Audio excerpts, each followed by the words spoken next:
Hey everyone, Lindsay here. Glad to have you back.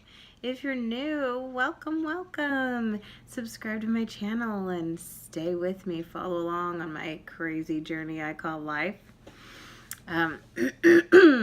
Today is just kind of a random vlog to get some things off of my chest, almost quite literally, or out of my chest for that matter.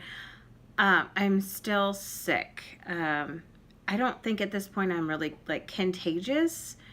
I just had this cold that immediately went into my chest, if that makes sense to some of you. I didn't really have much in my head. My kids, when they were sick, they had it in their head. My husband now has this cold and it's mostly in his head. He does have some drainage going into his chest, but mine went from being in my head for a day and just everything drained into my chest. So I really haven't had much of the cold symptoms. It's all been down here, which the logical part of my brain tells me is possibly bronchitis developing, or maybe it's already developed and I'm just still trying to get over it. And the other part of my brain that doesn't like being sick is telling me, no, we just need a few more days to get over it. However, I've had bronchitis numerous times. More than 5 times in the last 10 years. Sometimes it's been a few years in a row. Just because when my health is worse, like if my Crohn's has been worse, my immune system's not the greatest. If I catch a cold, it's like everything goes right into my chest and I immediately seem to develop bronchitis. I'm not trying to be negative here, but this is kind of how it goes. I think last year was a year that I did not have bronchitis, which was a plus because I was so busy. I had a flu shot last year also. I haven't had my flu shot yet this year. I was hoping to get it today when I go to the doctor, which this appointment was made a couple weeks ago, right before I got sick. And it was basically just to have a quick little checkup and have my thyroid checked and some, vitamin levels and things checked before I start school, just so I can kind of prevent any bad things from happening while I'm in school.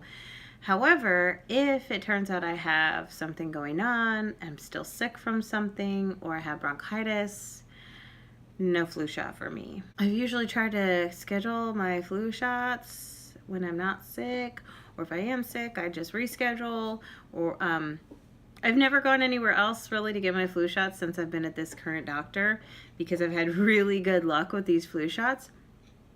So anyway, I'm off to work and then I'm going to go to my doctor's office and I will update you later. Hey, okay, I just came out of my doctor's office. My appointment went very well. And I'm happy to say that I do not have bronchitis, thankfully.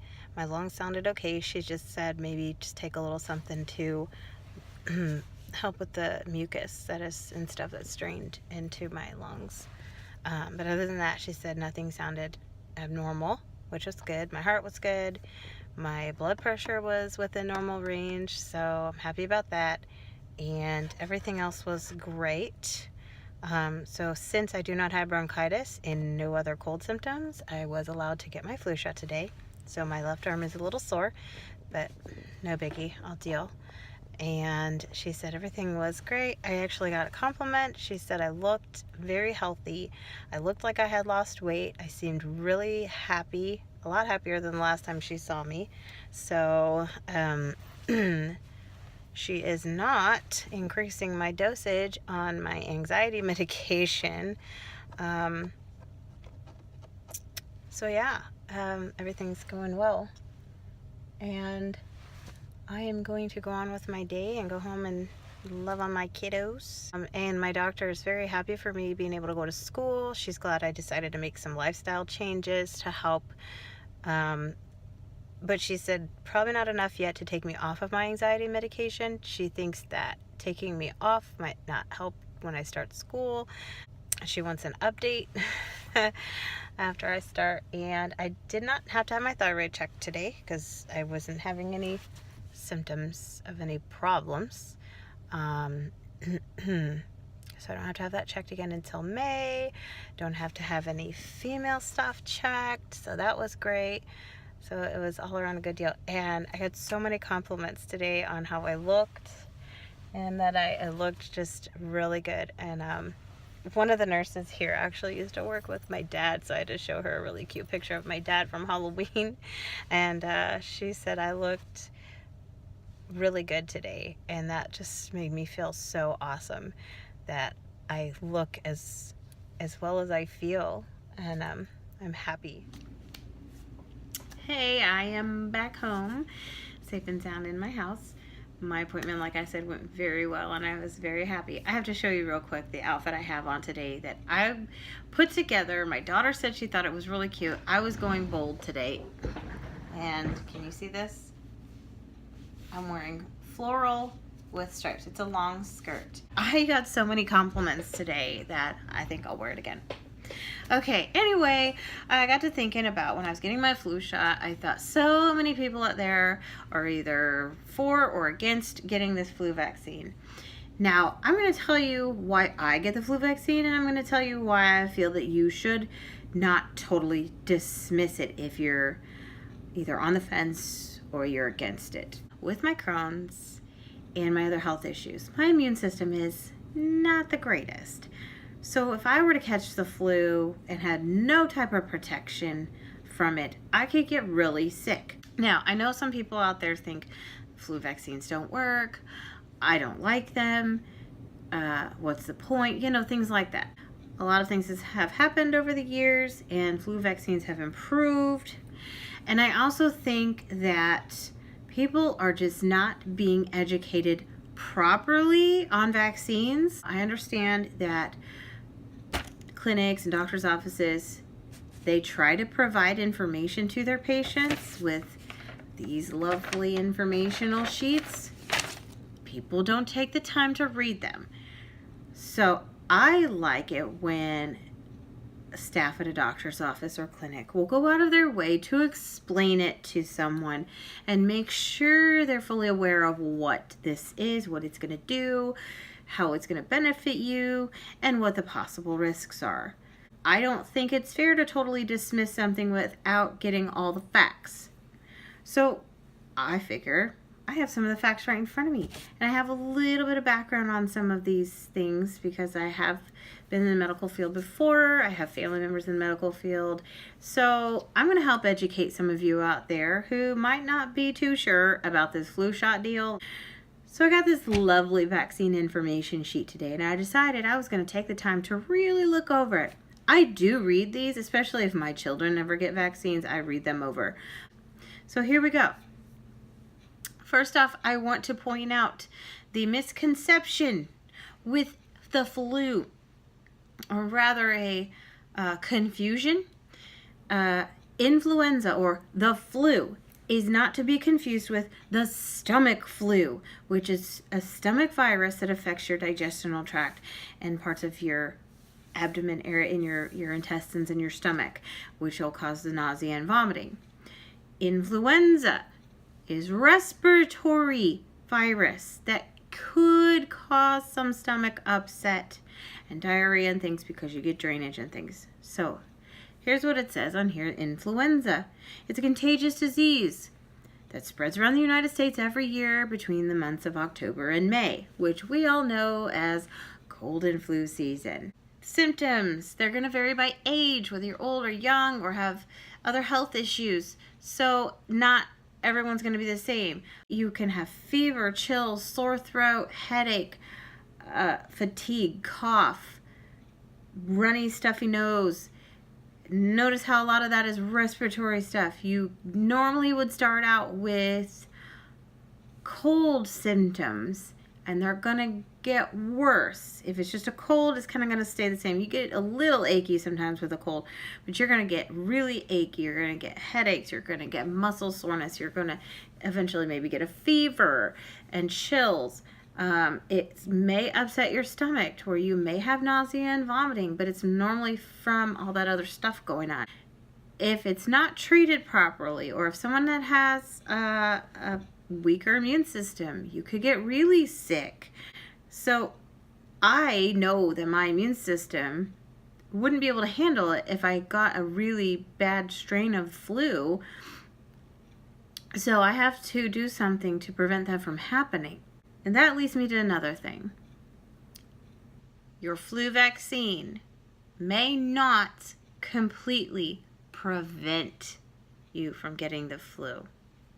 On this sheet, it actually says flu vaccine can keep you from getting the flu, make the flu less severe if you get it, and keep you from spreading it to your family and other people.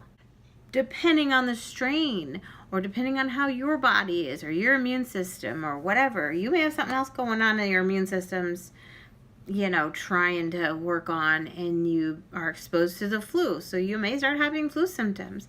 That does not mean your flu vaccine did not work. If it lessens your symptoms and you're sick only a couple days versus a week like everyone else, your flu vaccine actually did its job. It does state on here people that should not get the flu vaccine.